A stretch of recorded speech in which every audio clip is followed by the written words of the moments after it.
So as I ring the bowl this Memorial Day weekend, may we remember those who went before us and reach out to those who are coming behind us as we all move through this dance called life.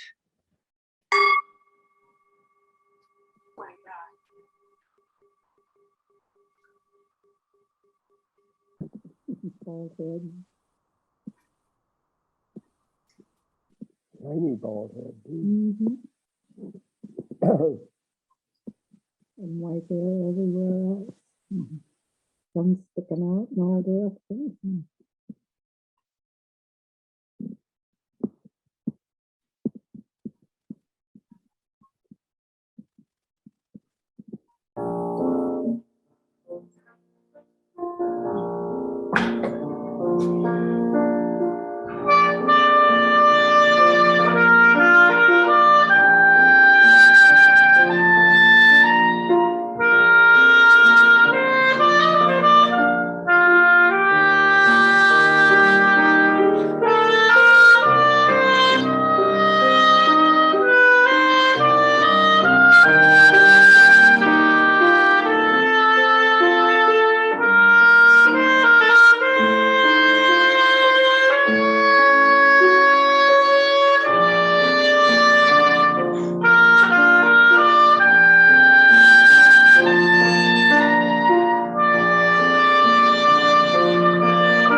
Thank you, Philip and Rebecca.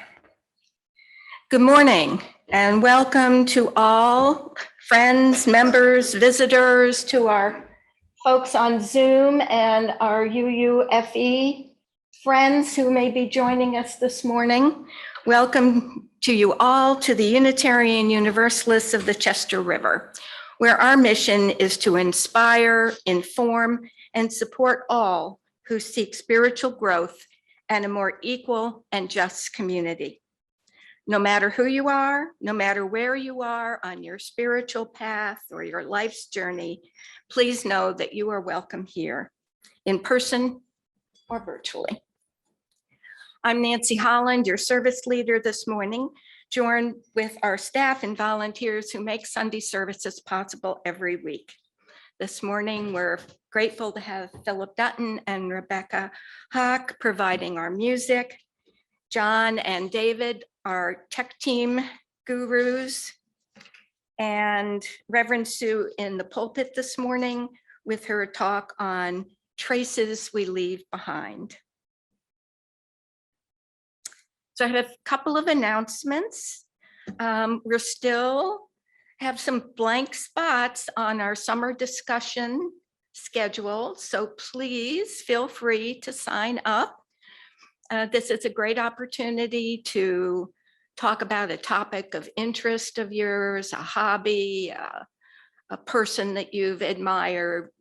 It's pretty much open and it's very casual and informal of the summer. So no stress really. So think about doing that, please. And also a reminder that following the service today, we're going to have coffee and bring your own food down at the Memorial Garden. So please stay and join us for that.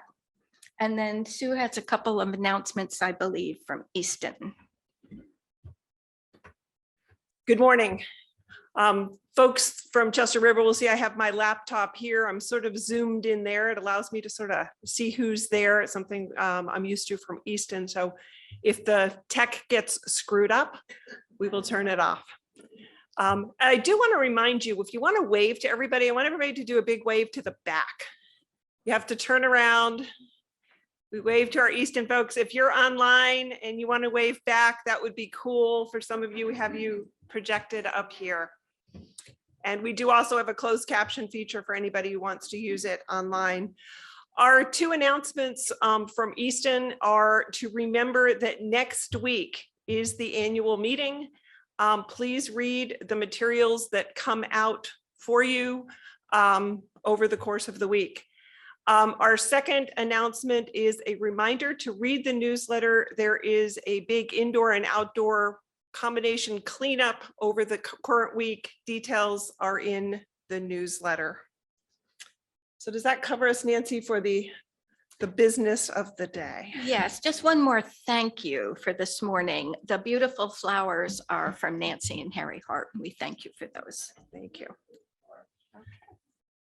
And now Sue and I will light the chalice. We invite all to say the words, and I'm pretty sure folks from Easton who aren't as familiar will be observing and looking at the words. We light this chalice as a symbol of the light within all creation. We light this chalice for truth. May the truth be with us always. We light this chalice for love. May the love be others be strong in our hearts. And now, if you would please rise in body or in spirit as we sing hymn number 6, Just as Long as I Have Breath.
This morning, I want to share a brief story with you. I heard this a while back on National Public Radio's StoryCorps project, and it really hit me at the time and has stayed with me. And it felt so fitting for today's theme, because I think it shows how important a person's actions can be, but we may never know the impact of those actions. So this is a story that a gentleman named Ollie Neal reported and recorded at StoryCorps with his daughter in 2009. So Ollie grew up in Arkansas in the 1950s, and he didn't care much for school, and he described himself as, quote, a rather troubled high school senior, unquote. One day he cut class and he wandered into the school library.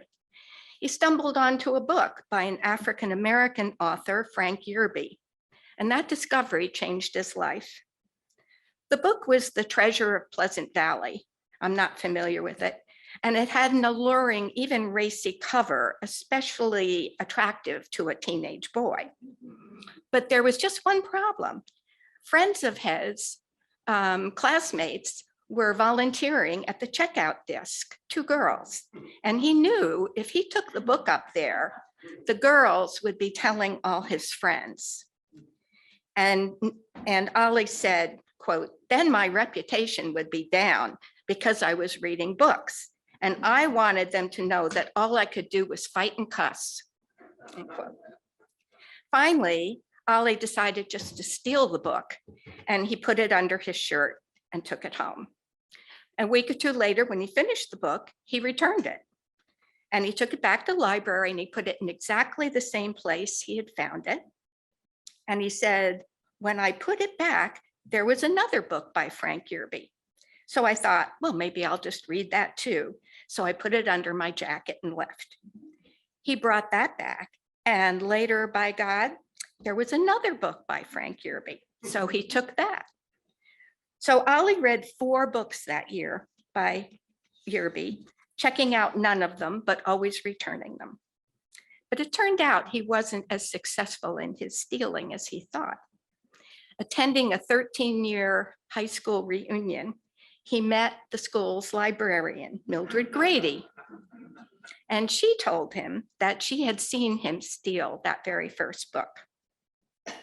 Quote, she told me that she saw me when I first took it.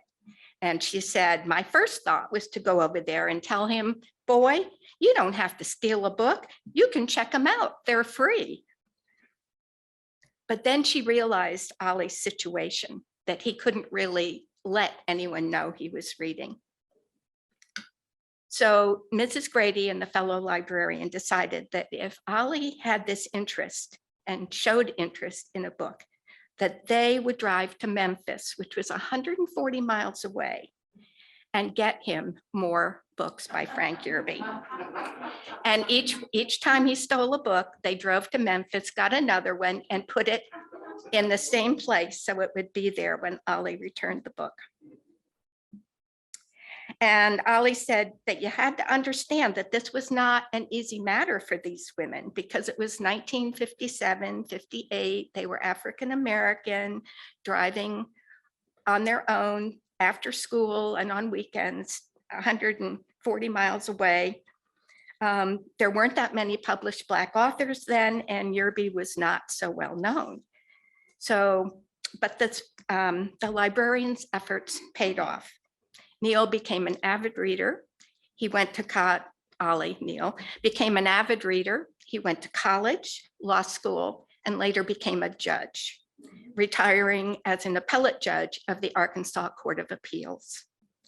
And Ollie said, I credit Mrs. Grady for getting me in the habit of enjoying reading so that I was able to go to law school and to survive. Now, fortunately, Mrs. Mildred was able to find out what happened to Grady and that Neal, I'm sorry, and learn that her actions really did have an amazing impact on this young man's life. Sometimes we don't get that opportunity to know the impact, but our actions certainly matter.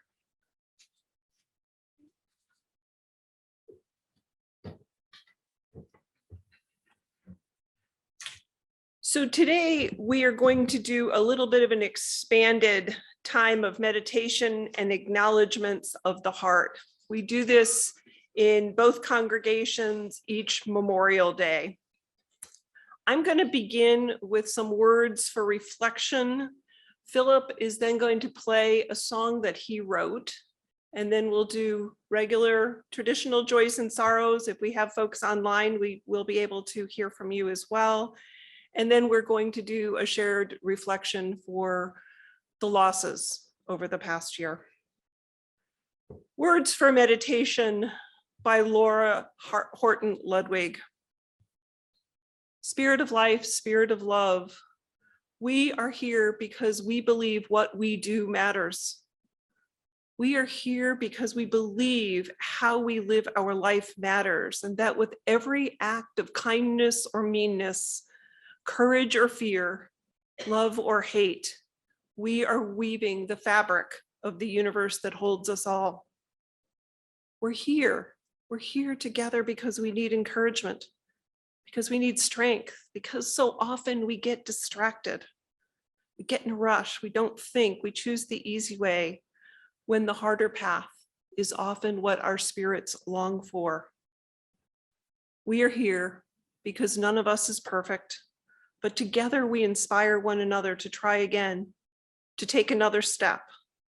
We are here because we have felt the stirrings of love and grace in our hearts and hands, and we crave for more of that for ourselves, and not only for ourselves, for everyone.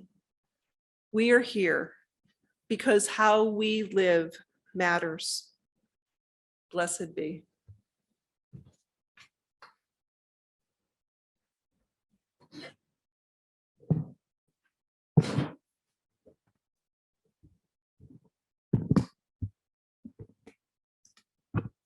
This song wasn't planned this morning, and I thank Nancy and Sue for considering this. It's a world premiere. I'm not sure this song is finished yet, but I think a little context will help. 9 years ago today, my brother died, and I had gone to Louisiana to be with him while he was dying. And 2 weeks before, our first grandchild had been born. And so flying back on the plane, Linda didn't go with me. We didn't know how long we were going to be there. So I went down on my own. Flying back, I wrote an email to myself, and I just wrote echoes. A brother dies, a child cries, wrinkles round a lover's eyes.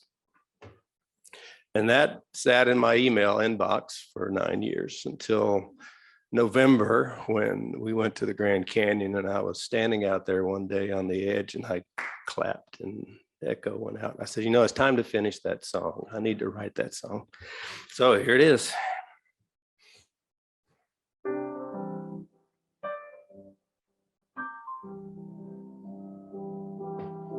A brother dies, a child cries, wrinkles round a lover's eyes, all echoes from a life. Listen and they won't fade.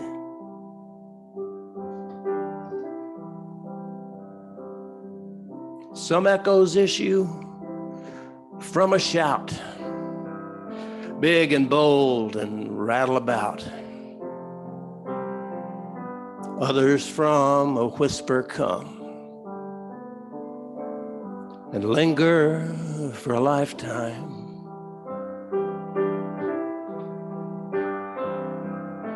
Echo love, echo peace, echo comfort and serenity, echo kindness, echo care, echoes are our legacy.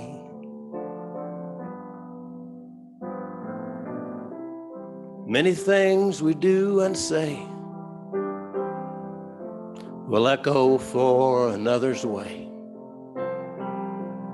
Some will craft and send with love. Others will never know of.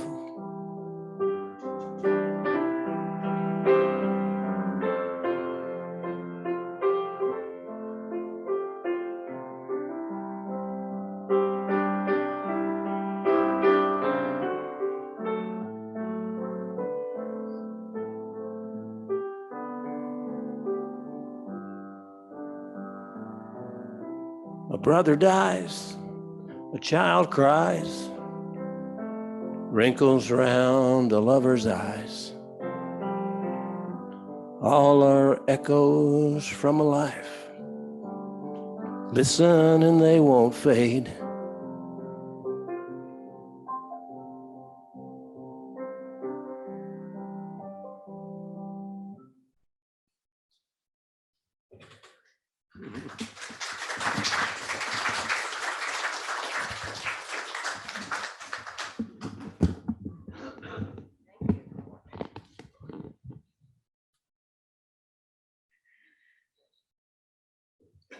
Now is the time in our service that we save for sharing what is close to our hearts, whether they be joys or sorrows. This is a place where we can share. As usual, and so unfortunately, I will light candles first for several remembrances and then ask anyone who has a joy or concern to share to come up. So as usual, for way too long now, we've been lighting our first candle for all those who are still affected by COVID, who are still dying, who are still leaving families and friends heartbroken. And what can we say about the Ukraine, Buffalo, Uvalde?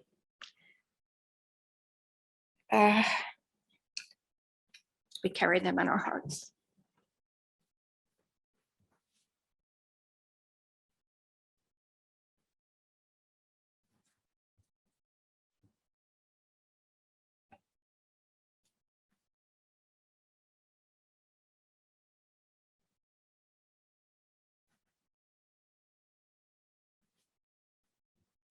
So if someone has a joy or concern they'd like to share, please come up to the microphone and I will light the candle for you.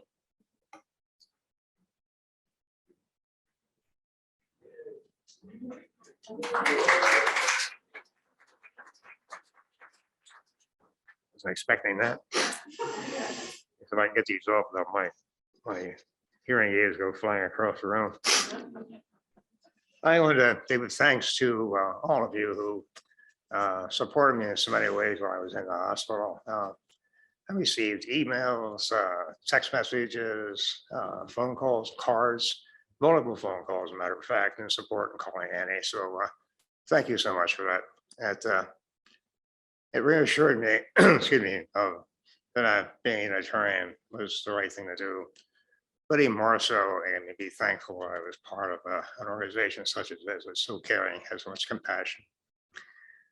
I know it doesn't show, but I've been around for quite a while. And I've never been involved with a better, more compassionate, loving, caring group than I have at UUCR. And I'm proud to be part of it. The second joy is the fact that I had someone supporting me. Someone who came over every morning, spent hours waiting to see how I was doing. I don't get emotional. My kids say, Dad gets emotional because it's Tuesday. Who spent many hours and then many hours alone at the hotel in Washington, D.C., and then Ubering back and forth with my lovely wife, Annie. Cheers.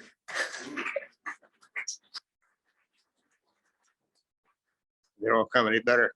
And the other one was kind of a fun thing. It's kind of nice to know that I dumped all the tech stuff on a John Ramsey and give him, but he did an outstanding job. And I'm a little jealous.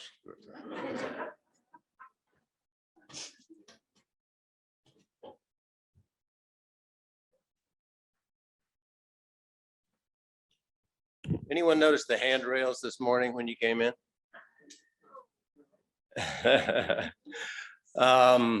In addition to gracing us with his fine music every once in a while, Dick Durham, every time he comes here, will tweak our piano.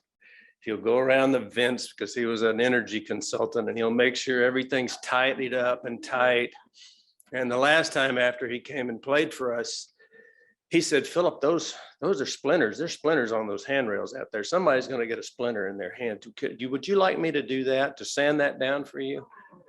So thanks to Dick Durham. If you see him again, thank him. He does so much for us. And he spent hours sanding and coating those handrails. And he says, Philip, I couldn't play the piano for 2 days. I had this.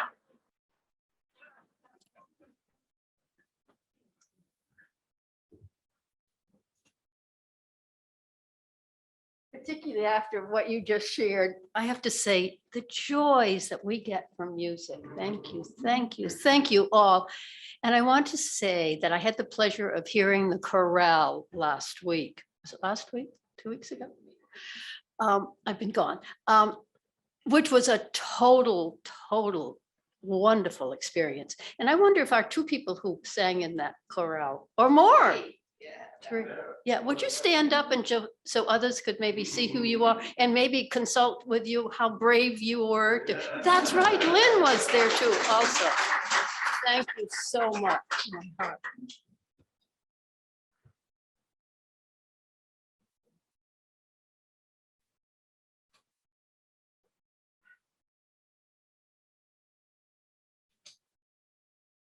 I'm almost reluctant to present the thought that I'm thinking about here because it's certainly a downer.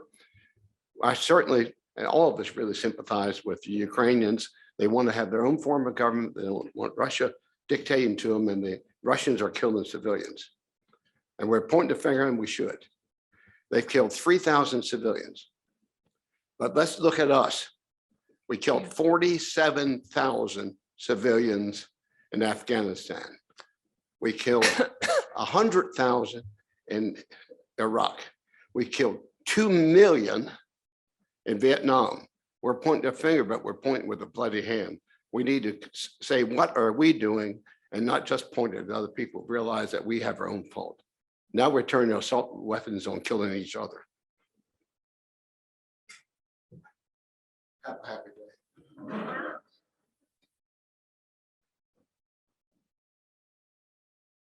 Well, in terms of legacies, last week we traveled to Connecticut to have a memorial service for my last remaining aunt, who died at the age of 96 and who was of sound mind the whole time. And a lot of family gathered around to celebrate her legacy. She is the last person of that generation. And it was a generation that celebrated immigration from Sweden. And we all just said that we felt the weight of going to the next generation. And it was a great celebration, but it was also carried away, a heavy weight with it. That was a joy I had. A concern I have is that 4 years ago, we helped sponsor March for Our Lives and in Chestertown after the Parkland shootings. And the eternal optimist here is having a real problem with the fact that we thought that was going to yet again lead to some changes, and it hasn't. And I'm growing weary, as we all are, of saying I don't know what it's going to take. But it just stays in my heart that we keep saying this and doing this, and it keeps happening. And so I'll try to keep optimistic and keep fighting, but it saddens me.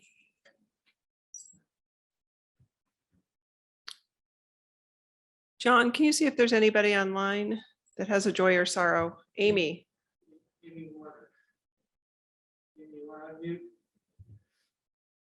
You have to unmute, Amy. Yep. Hi. Good morning, everybody. I'm just thankful that my husband is recovering so well from knee replacement surgery that he had about 11 days ago. So I'm very thankful for that.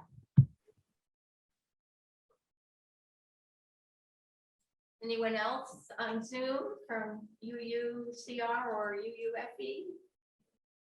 Dave Moore. Mhm.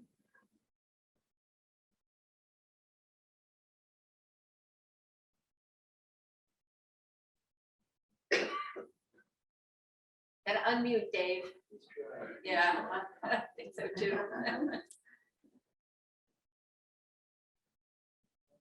He's part of our tech team.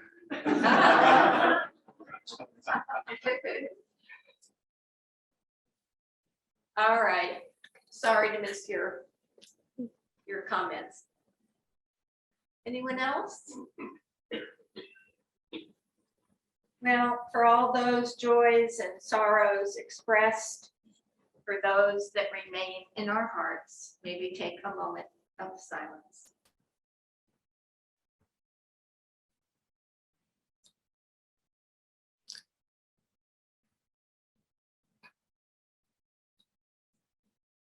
We're now going to do something that recognizes the losses that we've each experienced personally, the recognition of what Memorial Day is about, which is the many who have served our country and lost their lives.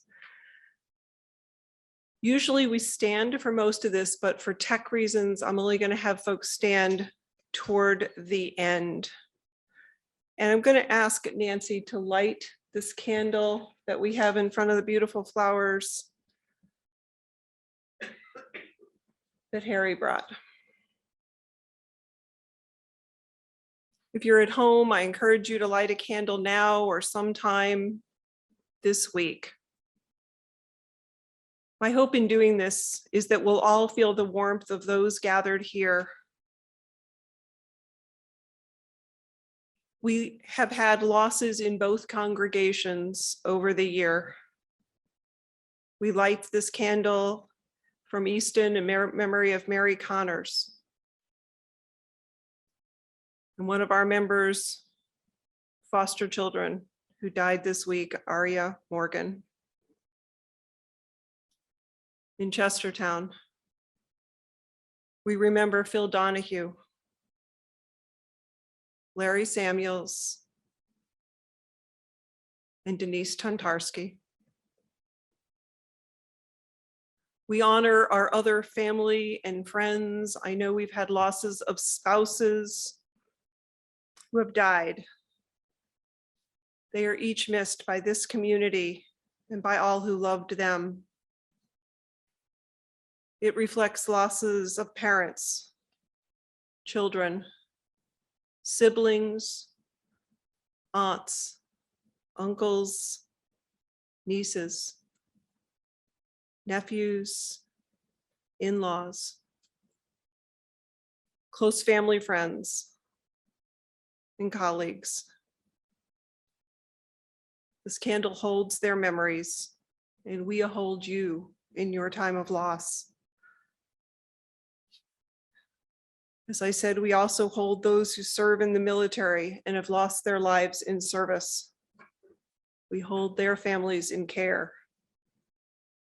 We extend our gratitude for the many ways we are served by those who make that commitment. I will ask us now to rise in body or spirit. As I read, we remember them. In the rising of the sun and in its going down, we remember them. In the blowing of the wind and in the chill of winter, we remember them. In the opening of the buds and in the rebirth of spring, we remember them. In the blueness of the sky and in the warmth of summer, we remember them. In the rustling of leaves and in the beauty of autumn, we remember them. In the beginning of the year and when it ends, we remember them. When we are weary and in need of strength, we remember them. When we are lost and sick at heart, we remember them. And when we have joys we yearn to share, we remember them. So long as we live, they too shall live, for they are now a part of us as we remember them. Please be seated. Amen. We're now going to hear some music, and I would ask that we not clap at each music piece. We'll hear the music, sit for a moment, and then we'll hear our sermon today.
Just beautiful.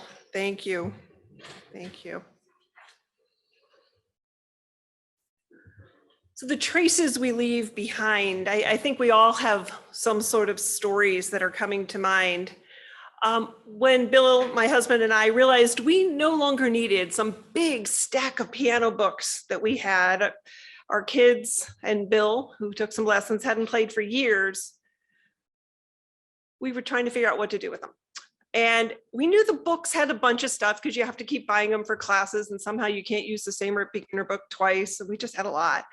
But we also had all the books that had come with the piano. We bought the piano secondhand from the 1990s, and that has its own, during the 1990s, it has its own story. So we ended up giving the stack to Abby, who plays the piano occasionally in Easton.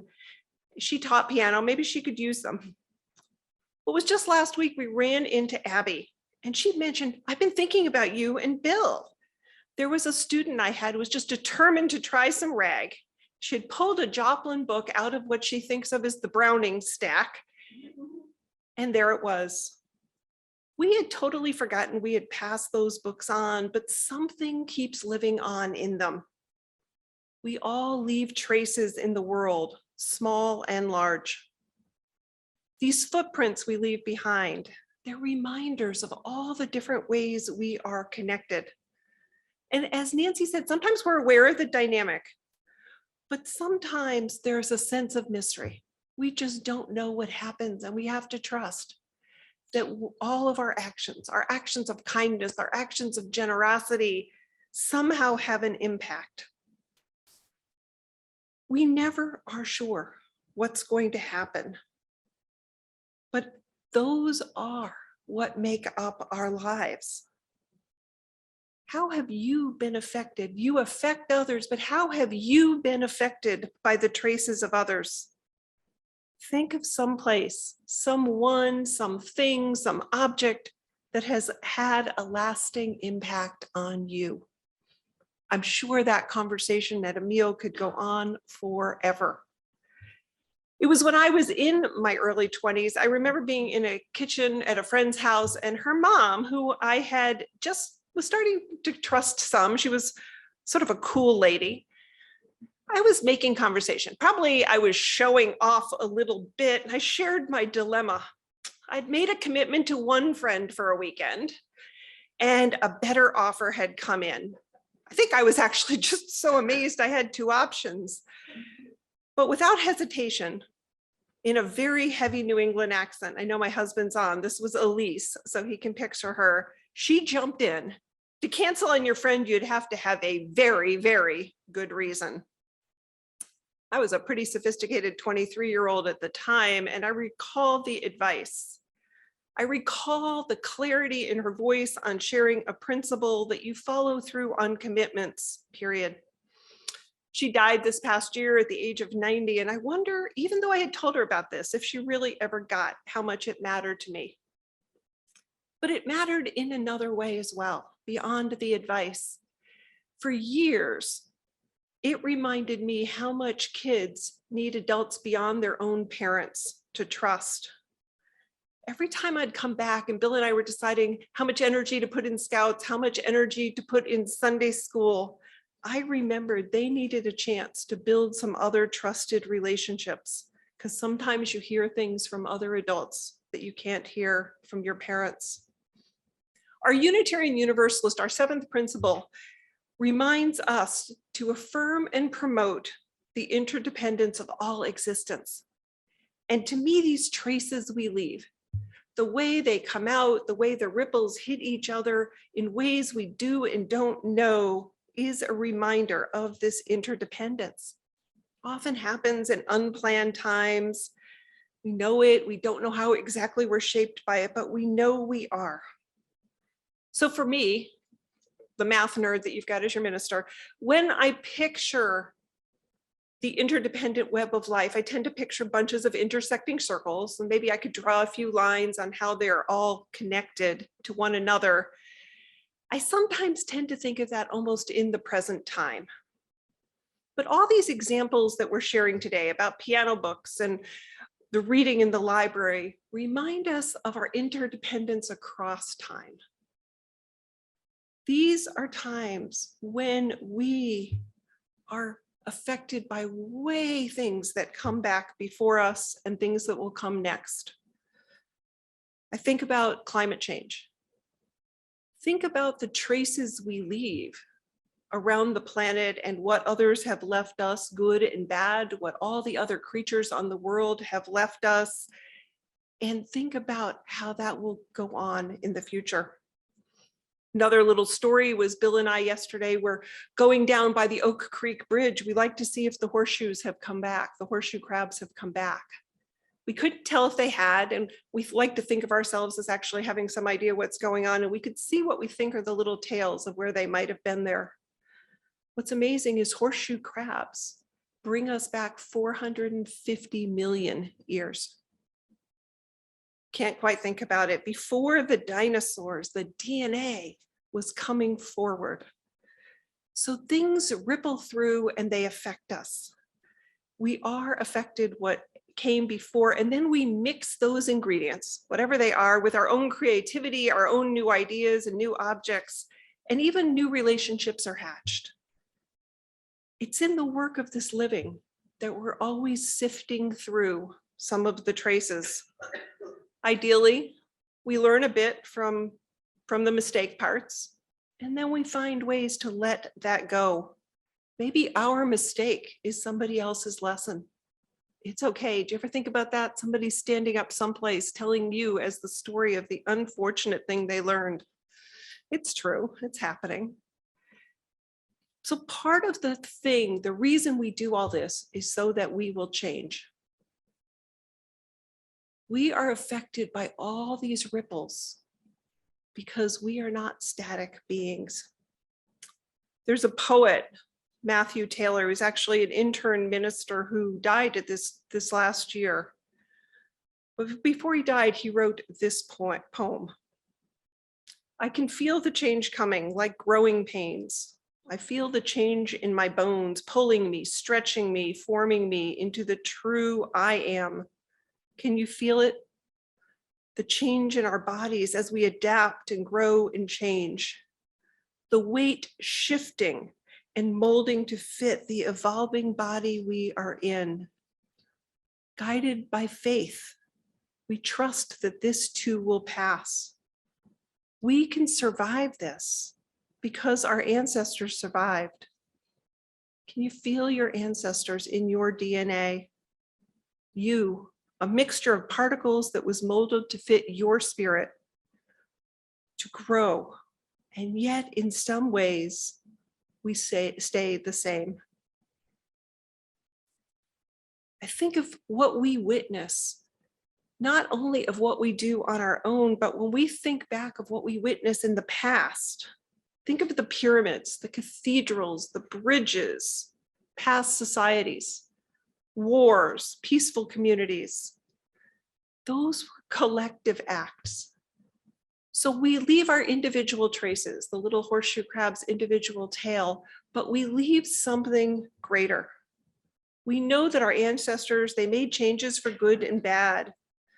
Institutions of slavery were sustained and then modified. We're still working to change what is left.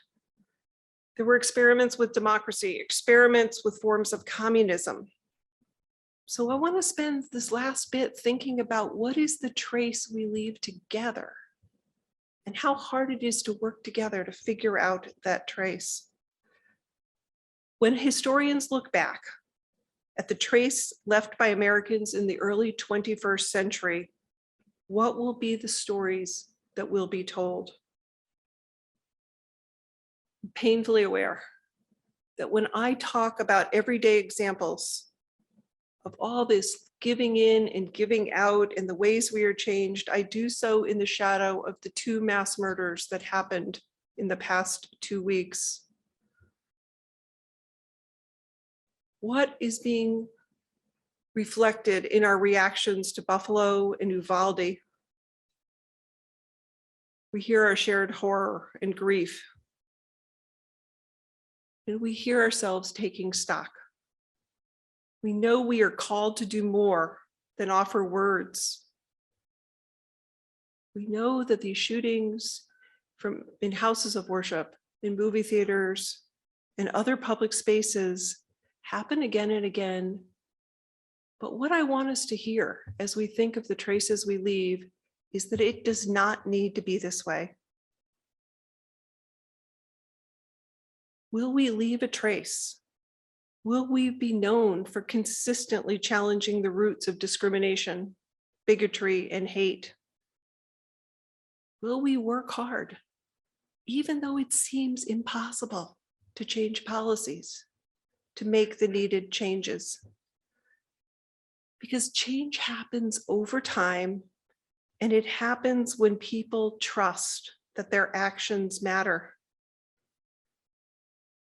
Because one of the things that gives us hope, I do believe there's a story of hope here, is little actions, individual actions, group actions, over time hit some tipping point. They hit that tipping point when there's consistent focus. We may not know how our one part mattered. Our one act of kindness. Maybe it is off at a rally or doing different things, but maybe it is the one act of kindness that somebody needed. The teacher who needed to be seen in a really hard week. All of those pieces come together in our collective journey, and the little parts can matter greatly. They sometimes tell the story of the butterfly effect, that, a butterfly's wing someplace off in a faraway place, just that one flap of the wing changes something in the world and you don't know how, it is going to matter. Our personal actions, how we live out our values, they all leave a trace. Our relationships leave a trace. Our creativity leaves a trace. And our courage. And that courage may be just the next little thing that you're afraid to do. The call you might have not have made or something like that. It leaves a trace. But it really leaves a trace when you have the courage to work in groups. We heard today during Joys and Sorrows a couple examples that said this group here matters. It's not easy to keep a group together, but it's there that there is the hope. There is the power. Earlier today, we heard about the losses in our congregation and our families. We know there's a ripple effect of those lives lost. We know there's a ripple effect of the many who have served. And in our day-to-day, we are altering the world in ways we'll never know, especially when each act, each decision, each hard group meeting you go to is done with care, compassion, and a conviction that yes, we will keep changing, ripple by ripple. May it be so, and blessed be. Our final hymn is hymn number 347. And I do want to say, as we've lifted up and we've lit the candle, maybe some of your next acts are that outreach you do to somebody you know who has suffered a loss this year. The card that gets sent, the call that gets made, the email dropped. We create that community of care. Please stand in body or spirit. Thank you.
Please be seated.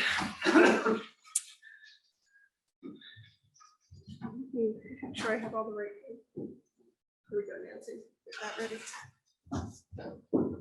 Our closing words are by Sidney Wilde. In this community, we give and we receive. May we go forth now to share in the bounty of our love. May we leave in a spirit of respect and gratitude. We'll now extinguish the chalice with our shared words. We'll have our sung benediction, go lift it up. And then Rebecca and Philip have a postlude and the service will be over.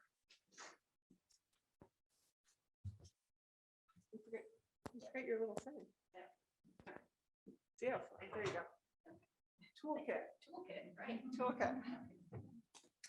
We extinguish this flame, but not the light of truth, the warmth of community, or the fire of commitment. These we carry in our heart until we meet again.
help but notice this is your last service of the traditional services, and so much gratitude for everyone who's made everything possible, not only today, but this year.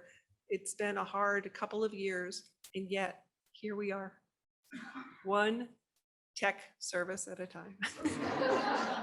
It was wonderful to have Easton with us, and in a couple of weeks, Chestertown will be invited to join them on June 12th for their service. So, yes, oh, happy Ted. So join the party down at the Memorial Garden. If you prefer not to go that far, I'm sure we can arrange some things on the deck outside. And as Sue said, it's been the end of a very good year, and please plan to come back on Sundays for our discussion series. Vita will lead the first one next Sunday. So we hope to see many of you here. What a board president, yay. Take care.